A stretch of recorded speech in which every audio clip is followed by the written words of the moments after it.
हुए हैं रघुराज सिंह कंसाना हमारे साथ जुड़े हुए हैं। आज हम उनसे बात करेंगे कि चुनाव के बारे में और मुरैना क्षेत्र की जनता क्या चाहती है उसके बारे में चर्चा करेंगे।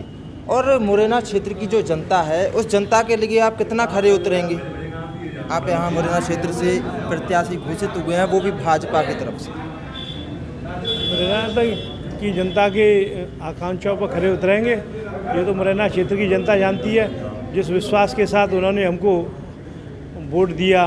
क्षेत्र की समस्याओं विकास के लिए, आम जन की समस्या हो, मुरैना जिले का चहुमुखी विकास हो, इसके लिए। और प्रदेश सरकार उन पर खरी नहीं उतरी, इसलिए हमको जनता के बीच में आना पड़ा। तो चूँकि प्रदेश में भारतीय जनता पार्टी की सरकार बनी है, क्षेत्र में विकास हो रहा है। पिछले 15 महीने का विकास देख लीजिए, पिछले 5 महीने का क्षेत्र में, ग्रामीण क्षेत्र हो चाहे शहरी, नगर निगम में आप देखो, रोडों की समस्या हो, लाइट की है, पार्कों की व्यवस्था, इसके लिए कम से कम 40 करोड़ रुपए दिया है अभी माननीय मुख्यमंत्री जी ने। मुरैना जिले में मेडिकल कॉलेज की घोषणा की है अभी हाल ही में। सर, ये घोषणाएं तो होती रहती हैं, भाजपा इतनी घोषणा कर देती है, वो कभी जमीनी स्तर पर नहीं देखने को मिलती हैं। आप क्या कहेंगे इस बारे में? घोषणाएं नहीं होती रहती हैं, ये घोषणाएं करने वाले करते हैं। शिवराज सिंह ने घोषणा की थी कृषि उपज मंडी में 287 करोड़ रुपए की नजर योजना का, उसका भूमि पूजन हो गया जी, हुआ।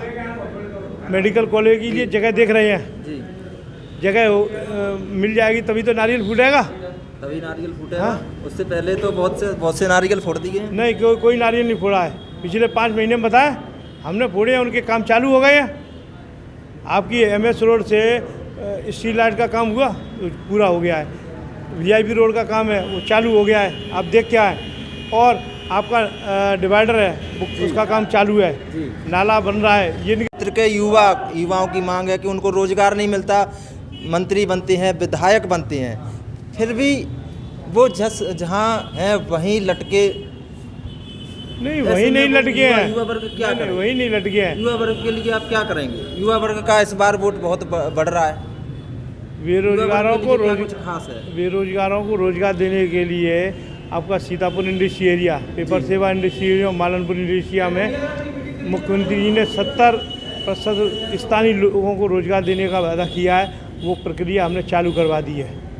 माननीय उद्योग मंत्री जी ओम प्रकाश सकलेचा जी अभी आए थे, उन्होंने भी जो AKVN और इंडस्ट्री के तमाम लोगों के साथ बैठकर मीटिंग की और उनको बताया कि स्थानीय बेरोजगारों को प्रतिनिधित्व देना है। जो जितनी फैक्ट्री लग रही हैं उसमें सभी स्थानीय लोग लग रहे हैं। आने वाले समय में इसकी और अच्छी मॉनिटरिंग करेंगे। तो आपको क्या लगता है, जिस तरह किसानों का ऋण माफ कमलनाथ ने किया, क्या उसी तरह से आपके वादे रहेंगे? नहीं, कहाँ किया है ऋण माफ? वही तो मैं पूछ रहा हूँ। जिस तरह कमलनाथ ने किसानों का ऋण माफ कर दिया, लेकिन कहीं देखने को नहीं मिल रहा, क्या इसी तरह से आपके वादे? नहीं, हमारे वादे ऐसे नहीं होंगे। शायद वो भी देखने को ना मिले। नहीं, जो वादे किए हैं वो पूरे होंगे। आपने जो घोषणा की बात कर रहे थे नहीं, जितने नहीं की उससे ज़्यादा अपने पेयजल के लिए ग्रामीण क्षेत्र में काम किया है जी। लाइट का जितना नहीं बोला उससे ज़्यादा काम किया है लाइट की समस्या के लिए।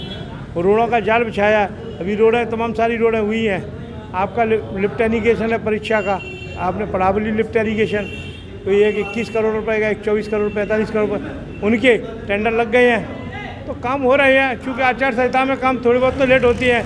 बड़े बड़े प्रोजेक्ट हैं तो एकदम तो होते नहीं हैं, प्रोजेक्ट की प्रक्रिया होती है। तो जनता इसलिए जनता हम पर विश्वास करेगी। हम उनकी समस्याओं में हमेशा बीच रहते हैं, उनके दुख सुख में हम भागीदारी रहती है हमारी। हम यहीं से हैं, मुरैना से ही, तो ऐसा नहीं है कि जनता को हमको विश्वास है, जिनका पूर्ण विश्वास है। और भारतीय जनता पार्टी की सरकार है, प्रदेश में स्थायित्व का चुनाव है, ये दोहरी मानसिकता वाले लोगों का चुनाव नहीं है। जो कहते हैं वो करते हैं। सबका साथ सबका विकास भारतीय जनता पार्टी का नारा, उसके साथ हम चलेंगे। अब देखना ये है कि जनता इन पर कितना भरोसा जताती है इस बार। अगर आपके भी कुछ सवाल हैं तो आप हमें कमेंट बॉक्स में लिख के भेजिए। हम मुरैना क्षेत्र की आवाज़ उठाएंगे। जो आप सवाल पूछना चाहते हैं वो सवाल हम विधायक जी से पूछेंगे।